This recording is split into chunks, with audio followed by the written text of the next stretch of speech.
क्या नाम है अंकल जी? ललित मालकोटी। कहाँ के रहने वाले? दिल्ली।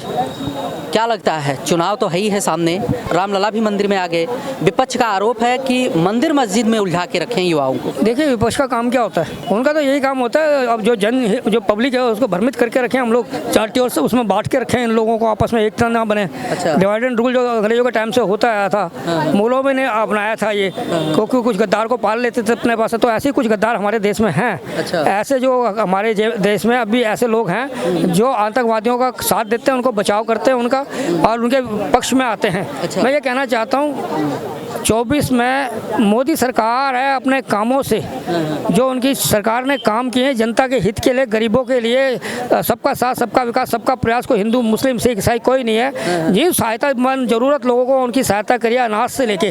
तो इन लोगों के पेट में दर्द हो रहा है कि उन्होंने अपने कार्यकाल में कभी ये किया नहीं, चाहे लंबे प्रशासन काल में कांग्रेस ने क्या हो, चाहे अखिलेश के पापा ने मतलब स्वर्गीय मुलायम सिंह जी ने, और अखिलेश जी ने क्या हो, चाहे आपका ये क्या कहते हैं जो ओवैसी है, इन्होंने कभी ऐसे भी। मैं एक और शब्द जोड़ना चाहता हूँ, वक्फ बोर्ड।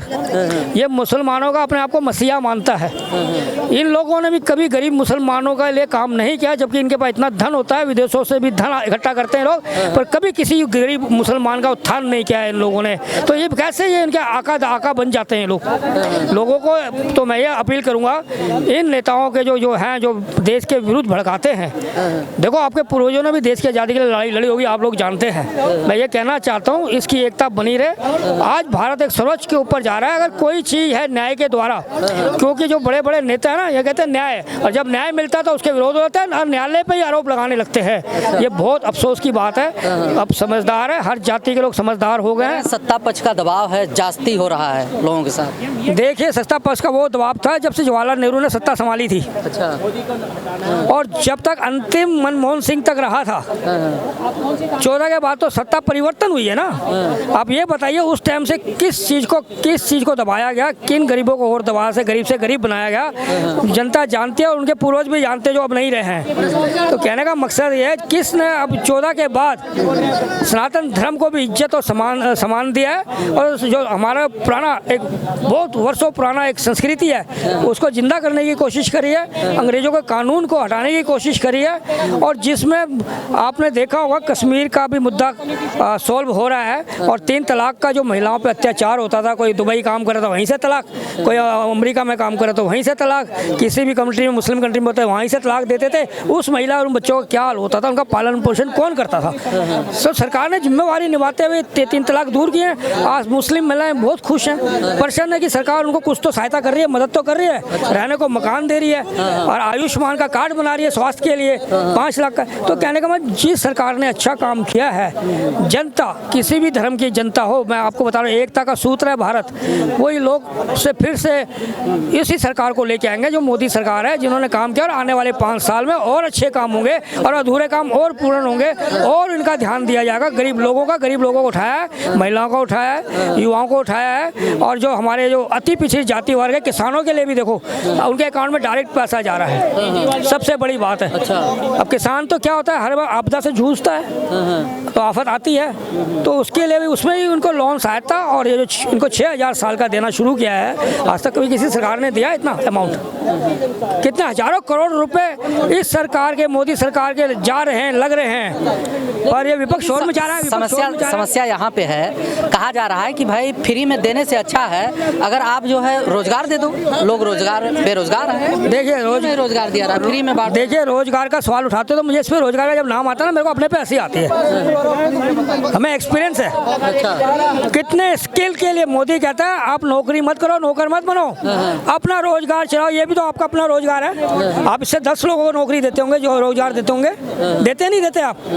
तो कहने का मतलब ये रोजगार है, कितने हजारों लोग आज इस रोजगार में हैं। और इसके अलावा जो स्किल होता है, इंडस्ट्री एरिया का काम होता है, उसको सरकार ने उसमें सहायता, बैंक लोन और हर तरह से मदद कर रही है उन युवाओं की। क्या वो रोजगार नहीं है? जिसने नया काम शुरू करा था 20-20 लोगों को कार्य दे रहा है, नौकरी दे रहा है, पर जो लोग नौकरी नहीं करना चाहते, जिन पे कोई मुद्दा नहीं है, वो हराम की खाना हराम का राज्य करते रहे, वो उनको चाहिए कि रोजगार दिया नहीं। इतना कितना योगी ने राज दिया है, सब यूट्यूब में और सारे पत्रकारों को मालूम है। अच्छा, जैसे राहुल गांधी के भारत जोड़ो न्याय यात्रा पर पथराव हुआ है और उनका आरोप है कि मतलब सत्ता पक्ष करा रहा है, क्या कहना? देखिए, विपक्ष, मैंने कहा ना, आरोप लगाना उनका काम है। खुद भी करवा के खुद भी दूसरे पर आरोप लगा सकते हैं। मोदी इन चीज़ों के खिलाफ है। मोदी इनमें नहीं है कि आप आर्मी वाले लोगों पे पत्थर मरवाते थे, पत्थर बरसाते थे, उनको पैसे देते, फंडिंग देते थे। उन लोगों में नहीं है। मोदी कहता है कि आप मिलजुल के रहो, एक करके रहो, इस देश को विश्व का देश बनाइए आप। विश्व जो पहले था हमारा विश्व का देश आपने कहा कि बनाने, कह रहे हैं कि युवाओं को उलझा के रखे, मंदिर मस्जिद में उलझा के रखे हैं, फिर कैसे विश्व गुरु बनेगा या देश बढ़ेगा, जब मंदिर और मस्जिद में धर्म से जोड़कर राजनीति करने का आरोप। मोदी ने कभी ऐसा नहीं कहा धर्म और मंदिर और मस्जिद के बारे में, कभी इस चीज़ में नहीं बोला। जो भी फैसला आया न्याय से आया है। ये तो आरोप लगाना इनका काम है कि इनको मालूम है हमारे देश में अब भी कुछ ऐसे बुद्धिजीवी हैं हर जाति में जो बरगलित हो जाते हैं, जिनका माइंड वॉश हो जाता है।